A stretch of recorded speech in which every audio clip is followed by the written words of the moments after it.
Stand up straight. This is something that I heard all the time from my grandma growing up. She was an educator for over 40 years and a lifelong musician, conducting choirs, putting on musicals, and teaching children how to play the piano, among many other instruments. If you found yourself slouching in the choir stand during Friday night rehearsal, you would either get a hymnal thrown at you or hear a firm, "Stand up straight," quickly putting you back in your place. At the time, I never really understood why she would tell us to stand or sit up straight while we were singing or playing. She would say, "Sing from the diaphragm."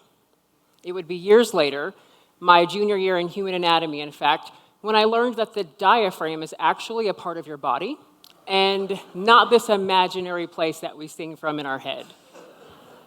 This is your diaphragm.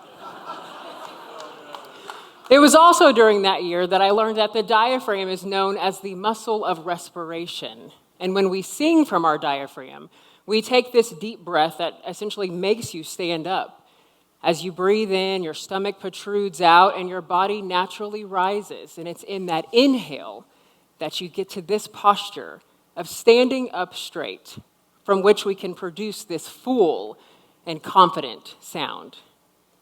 Little did I know that this directive that I learned from my grandma to stand up straight would have such a profound impact on my ability to make decisions when I got older. Following in her footsteps, I am also an educator.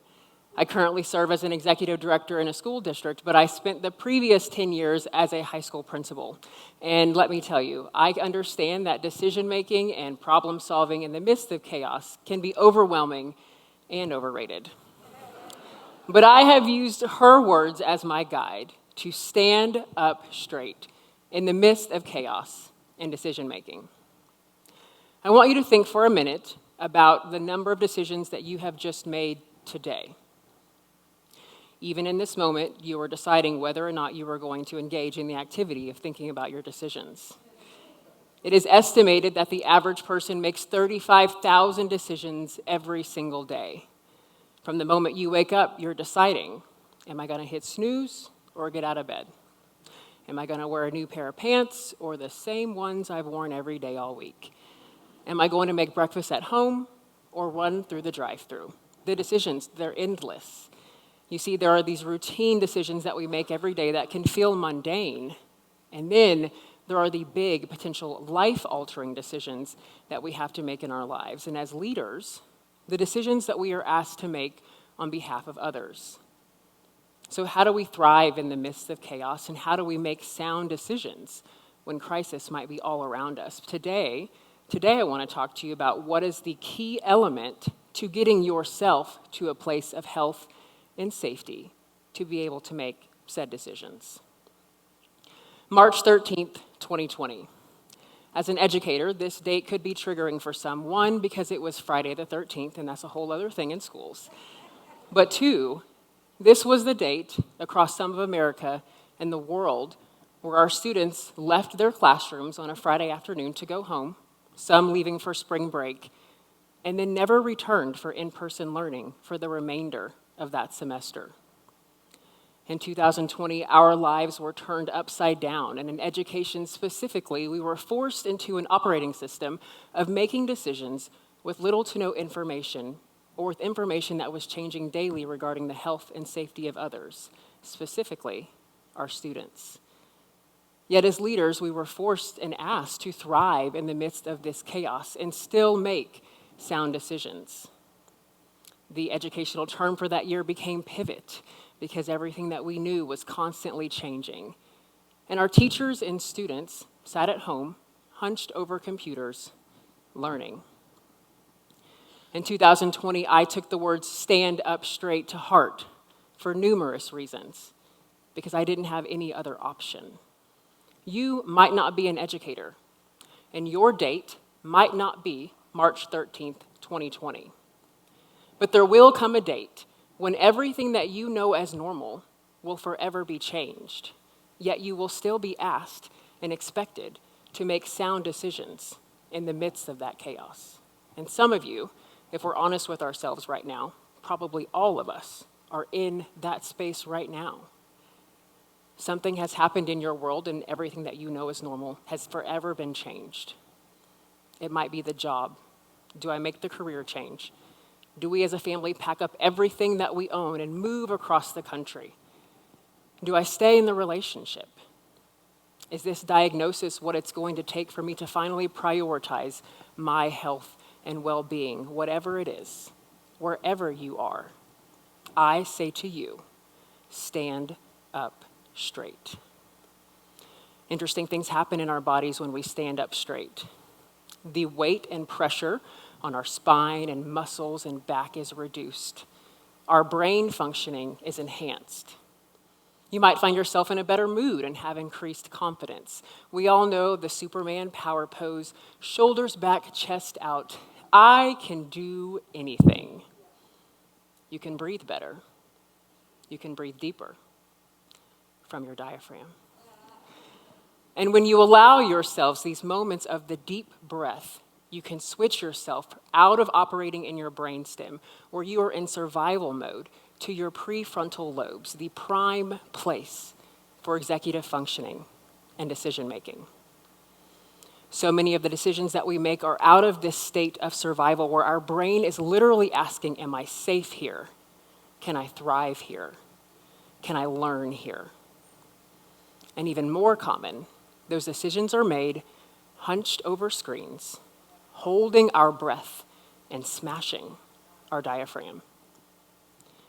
In education, we have intentionally designed our spaces and in classrooms to create this safe environment for students, to encourage them out of their brainstem and to start operating in their very much still forming prefrontal lobes.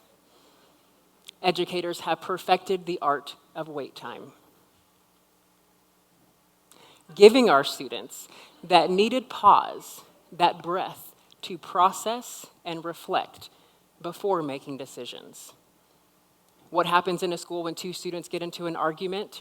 We separate them to give them a moment to breathe before expecting them to engage in rational conversation. These processes, these procedures, they don't just apply to the schoolhouse. No, they apply to every single one of us. Because in order for us to make sound decisions, in order for us to operate in chaos and in crisis, we have to allow ourselves the moment to pause, however long that may be. You have to give yourself a moment to pause and take a deep breath and stand up straight. For it is from there that you can balance emotion with reason for sound decision making. This is my grandma. She was born May 24th, 1934, in Oklahoma City, as the oldest of 6 siblings. From birth, she lived a life of love and legacy in her community, serving as a lifeguard in the neighborhood pool. She was a musician, a teacher, a public servant. She was a strong woman, but her life was not free of struggle or hardship. No, let me say that again. My grandmother was born as a Black and Native woman in 1934. She experienced her fair share of hatred, segregation, and discrimination. But through it all, she raised our family and taught generations of children. Whether in her classroom or in her choir stand, we all learned that in the midst of struggle, in the midst of chaos, you better stand up straight. My grandmother passed in October of 2020. In that same year, shortly after she passed, I had an experience at work that left me just wanting to have a conversation with her. So I called her daughter, who happens to be my mom. The first thing that my mother said to me after I explained to her what had happened was, "Baby, stand up straight." And I did. With the phone to my ear and tears in my eyes, I took a deep breath, felt the air fill my lungs, the mental and physical weight being lifted from my chest, and I stood up straight, allowing me to shift out of operating in my brainstem where I was literally asking, am I safe here? And putting me in a place to move forward and make effective decisions, balancing my emotion with reason. As we go through our lives, every single one of us will face a date where everything that we know as normal will forever be changed. As we face hard things, as we make decisions, I invite you to pause and take a deep breath and stand up straight. Thank you.